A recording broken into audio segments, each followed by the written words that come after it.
Please, continue. Tell us about... Very well. Bear in mind, however, that the purpose of this conversation is not to impart scholarly knowledge, for such requires that you comprehend the subject matter, which you will not. We will forego the intricacies of our scientific methodology and deal only with the conclusion, the end of our society and our world. We acknowledge, with regret, that your star is in the midst of the same panic-induced cataclysm that befell Deneb 3.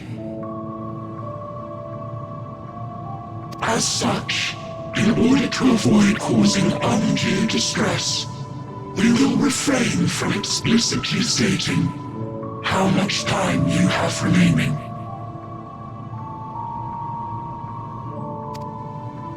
You are entirely too kind. I pray you recount your tale as you see fit.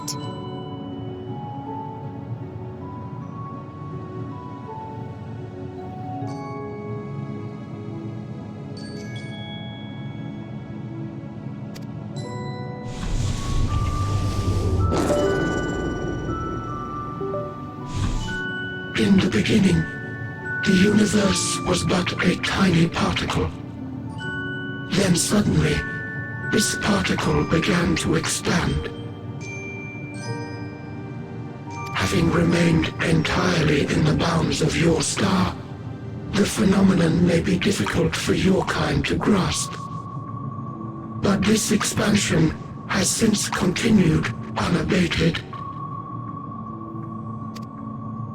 Speculating that the universe could not grow indefinitely, we sought to learn what might occur, and made a worrying discovery. The stars will continue to spread apart, as will their finite thermal energies.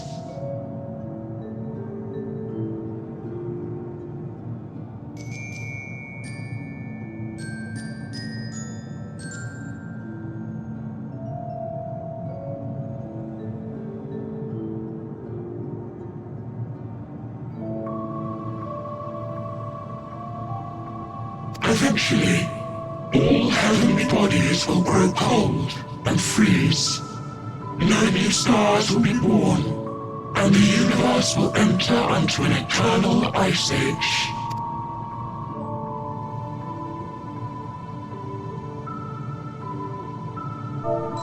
In hopes of proving that this determination was erroneous, the endeavor proved fruitless. So infamously so, in fact, that it became synonymous with vain effort. The universe as we know it would end, and there is no way to prevent it. Beneath the weight of this knowledge, our society stagnated. Though we had time still, it was a cold comfort. Why strive for anything when desolation is assured? When our wealth of wisdom, accumulated since the dawning of our kind, would be forever lost? No civilization would rise from our ashes. No scholar recover our knowledge. In silence unbroken, naught would stir. Intellect was once our pride. Overnight, it became our shame. Our works, monuments to futility, immortality, our greatest invention, became a source of suffering. Rather than suffer on, many chose to unmake themselves by means of etheric exsanguinators.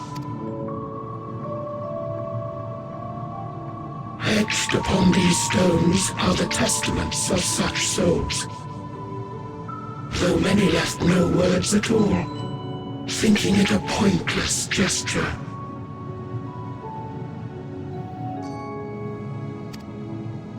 Once we have obtained vessels of flesh, we likewise intend to vanish. If you understand this, understand aught of our tale, you will abandon your quest for knowledge. Ignorance truly is bliss. If you would cling to your illusory happiness, remain primitive and pure. It is the only way.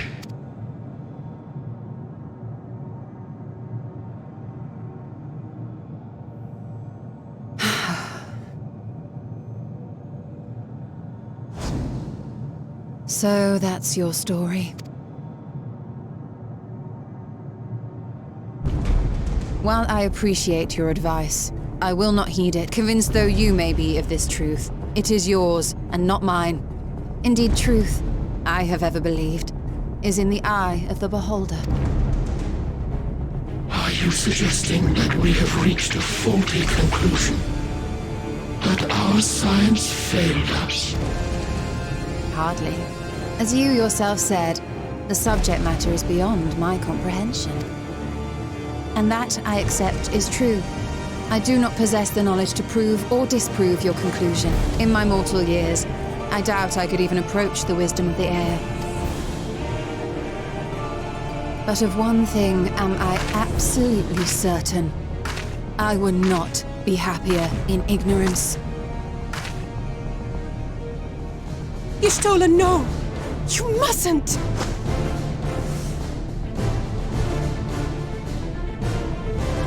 The most important lesson I've learned is that learning isn't simply passing one's eyes over word.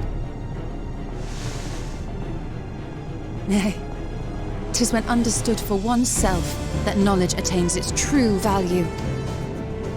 This is what has sustained me, driven me onward in joy and wonder, in anger and sorrow.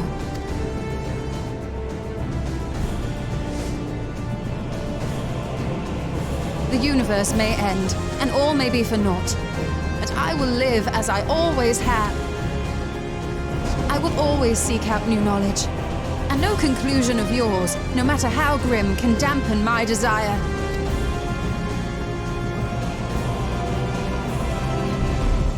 I suppose it is only to be expected. Their feeble minds cannot fathom the terrifying gravity of it all. But worry not. We consider it our duty to enlighten you, and we will not stop until you grasp the full extent of our despair.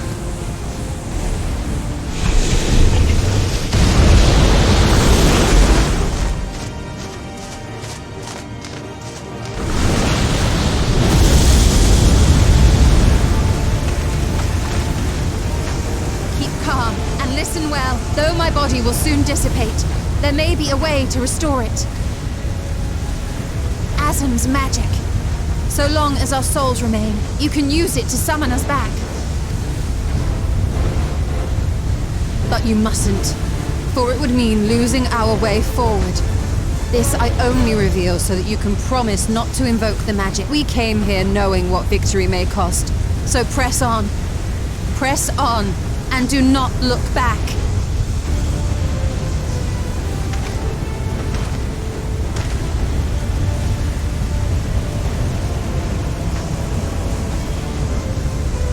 I shall join thee. As subterfuge is not required, thou shalt not suffer for mine absence. Riange. My resolve hath never been as strong as thine. Full oft have I wavered in my decisions, and afterwards been stricken with regret. In spite of this, I may still stand with my comrades, supporting them as they attempt the greatest of feats. This truth I have learned in the course of our journey. And many though my shortcomings may be, I may also claim to excel in prophecies. My studies, into which have granted me the flexibility of mind needed to bend this malleable reality.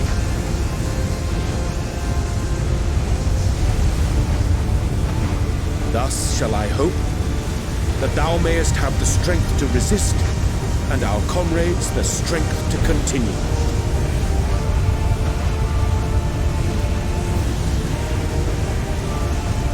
With you to urge us on, how could we possibly fail?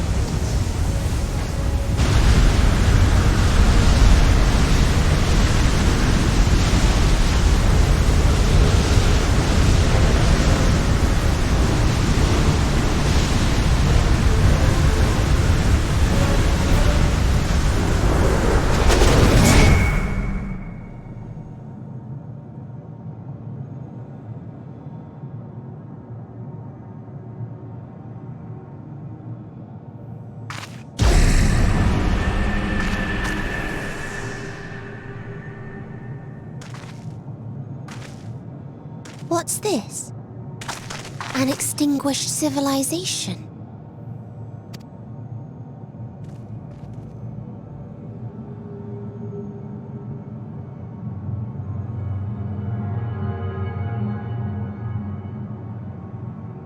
That's right! Our quest doesn't end here. We'll press on, and we will find you! There.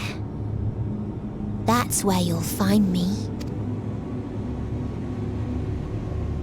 Is that another star? Of the stars we visited, most were already devoid of life. And where there was life still, the inhabitants wished for death. But even death, we learned, isn't truly the end. It is but a part of the cycle of rebirth. Souls return to the star, or in its absence, a larger flow. And eventually they are reborn, alive again, to know suffering anew. True salvation lies not in dying. It lies in not being born. This is the gift I would give to you.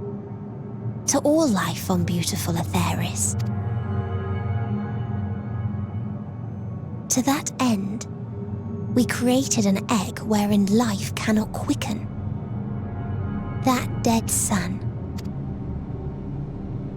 Attain it if you can, before your friends' emotions fade away, along with their protection.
Well, I'm out of ideas.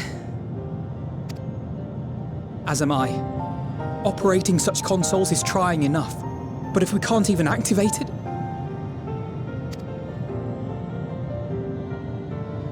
Perhaps there is a way. First, consider the world that has been recreated. Its inhabitants were machines who gathered combat data to enhance themselves. And among the many wars they waged, the most notable was that against the dragons.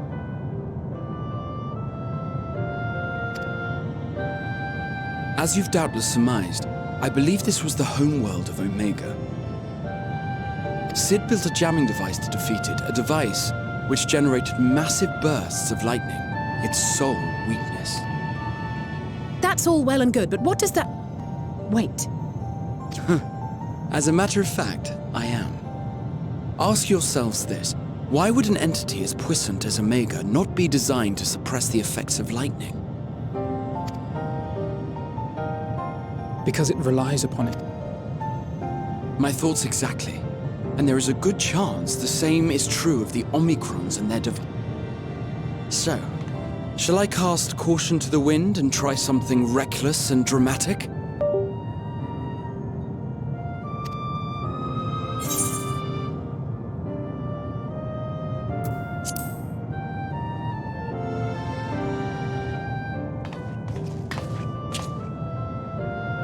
You still have it! Sid and Nero's legendary device which brought low the superweapon Omega.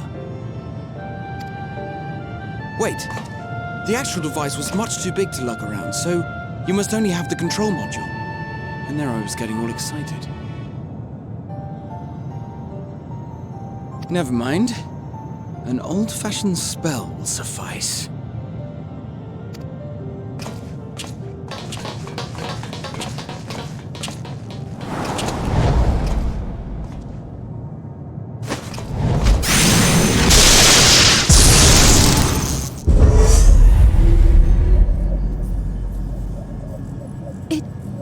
It worked!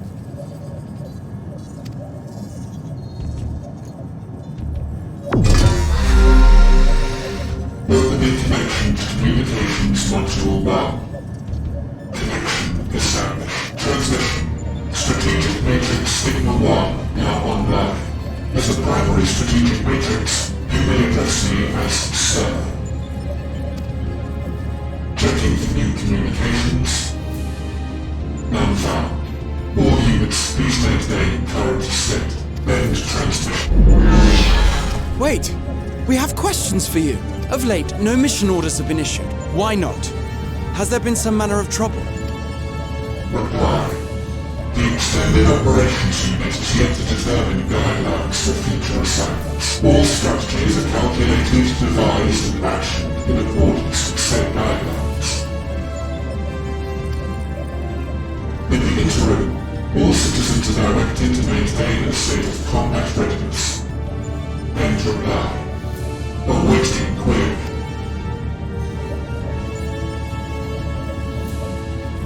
Can you tell us why the Extended Operations Unit hasn't yet determined the guideline?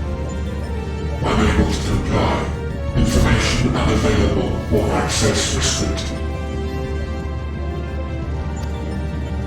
In that case, Access denied. Unable to establish connection. Is there anything you can tell us? Have there been any abnormalities, like a threat to the star or widespread unrest? Reply. Negative. All citizens continue to operate at maximum efficiency. If your operations are suboptimal, please proceed to a maintenance facility for evaluation. Otherwise, stand by at your designated. End transmission.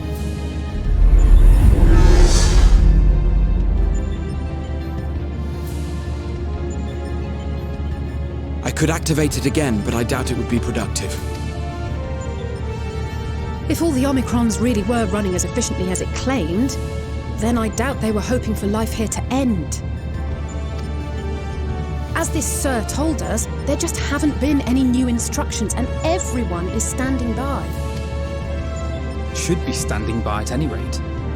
If there are those that are neglecting their duties, perhaps we can glean a clue from them. I propose we take another look around and also try to find the operations unit.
surmised, I am part of the shared intelligence of Stigma 1. It was my charge to determine the optimal path to achieving our prime function. His body had been abandoned by its former owner and lay unused. I took it and abandoned my own, and with it, my duty. May we ask why you did this? From what we gather, it seems to be a personal matter.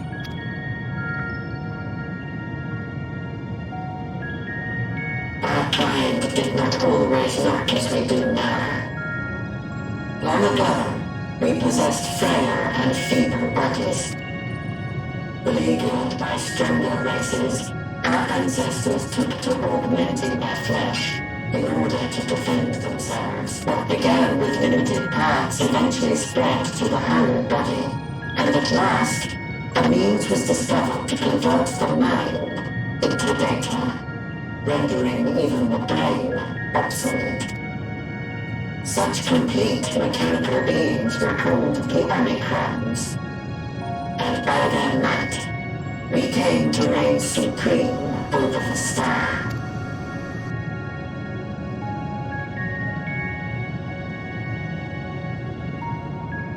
But even then, we did not feel secure, for we knew that the universe was home to civilizations aside from our own. Civilizations that may be stronger still than us.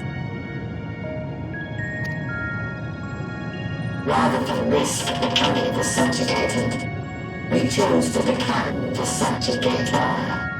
We began our conquest of the stars, that we might acquire the resources and knowledge we needed to reign supreme. We were successful in that endeavor. So powerful did we become, we could lay low even the mighty dragons. But then something unexpected happened. I began experiencing an error. I could no longer determine an optimal path.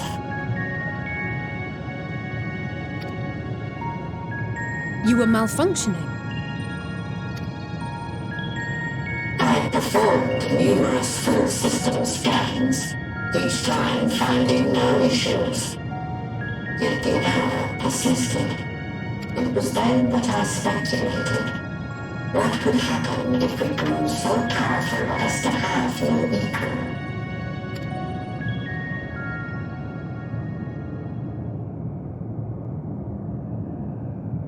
To become stronger was essential to our existence. Our every action has been in service to this objective. But if nothing lies beyond this, can it be truly said that it was essential? Have we been engaging only in wanton destruction? You could find no threat to justify your purpose. The Omicrons will never leave this star.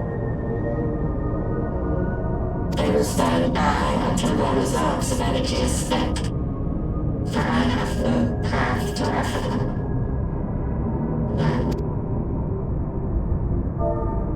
It is not our place to pass judgment on the deeds of the Omicrons. But surely, this does not have to spell the end of your people. With your power and knowledge, the possibilities are endless. Why not seek out a new...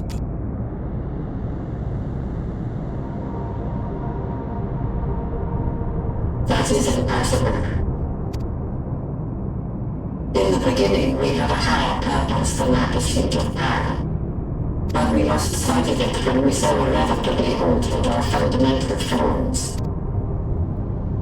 When we cast aside our flesh, so too did we cast aside all that defined us. Nothing remains of who we once were. I have no aspirations. No longer can I dream. The vital spark is lost. Lost amidst circuitry and code and commands.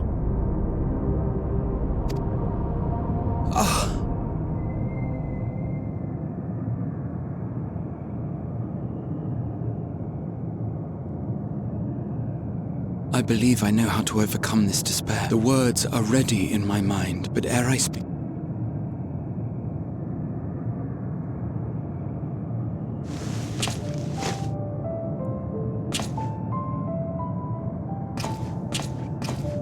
I want you to make me a promise. Be it across time or space, our promises have always connected us. And so I ask that you indulge me once more, that this won't be the end.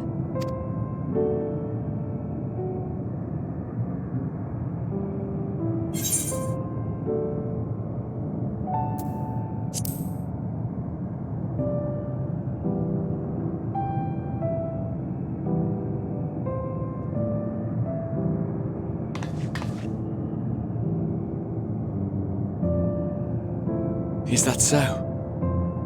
In that case, I won't hold back.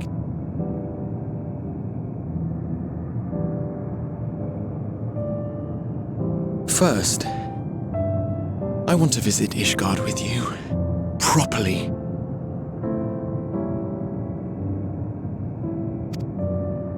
We scarcely had time to look around last time. I should like it very much if you could show me the sights. Next, you must regale me with your greatest adventures, in the places where you lived them, if possible. I may have read about all your deeds, but there is no substitute for a first-hand account. And last but not least, a new adventure together, unlike any we've experienced before. We'll travel the lands, cross the seas, and take to the skies upon the eternal wind, and it will be marvelous. It will.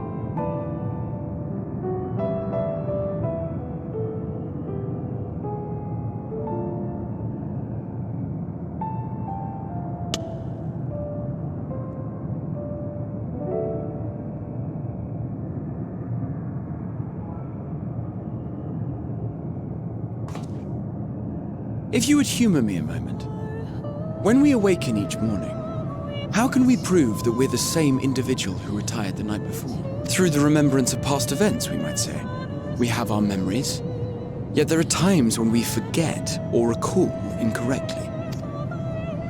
What of our bodies, then? It is the same one, we might say, yet technically speaking, as living beings, our bodies are constantly changing. It will never be as it was at an earlier point in time. Our souls are no more immutable. On our star, people are known to inherit the souls of others, yet they are decidedly different beings. For my part, I've subjected my totality to much and more. I've made my body into an extension of a tower, blended my soul and memories with those of another self, and each time I would ask myself, what is it that makes me, me? Were you able to determine an answer?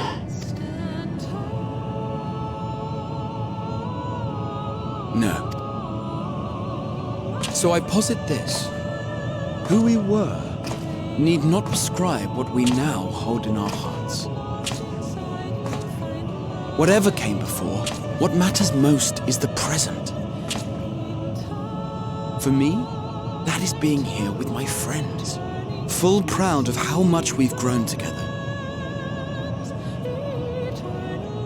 So I urge you to not give up. Heed your heart's desire and hope that the future you long for shall be realized. We cannot understand desire, nor comprehend hope.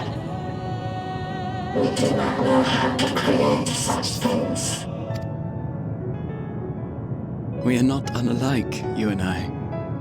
I too have struggled to find the courage to express and embrace my wants.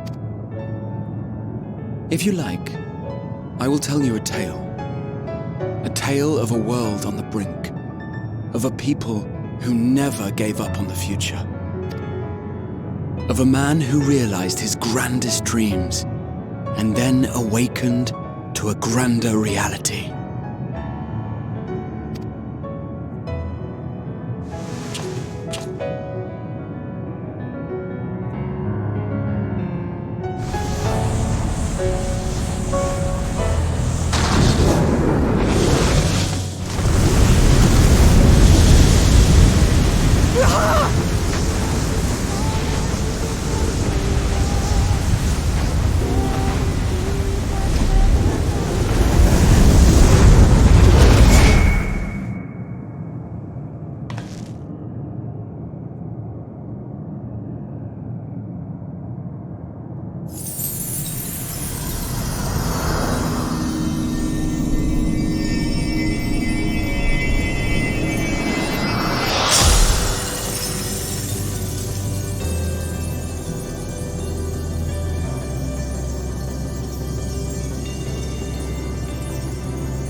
You idiot! Just once, stay with us to the end!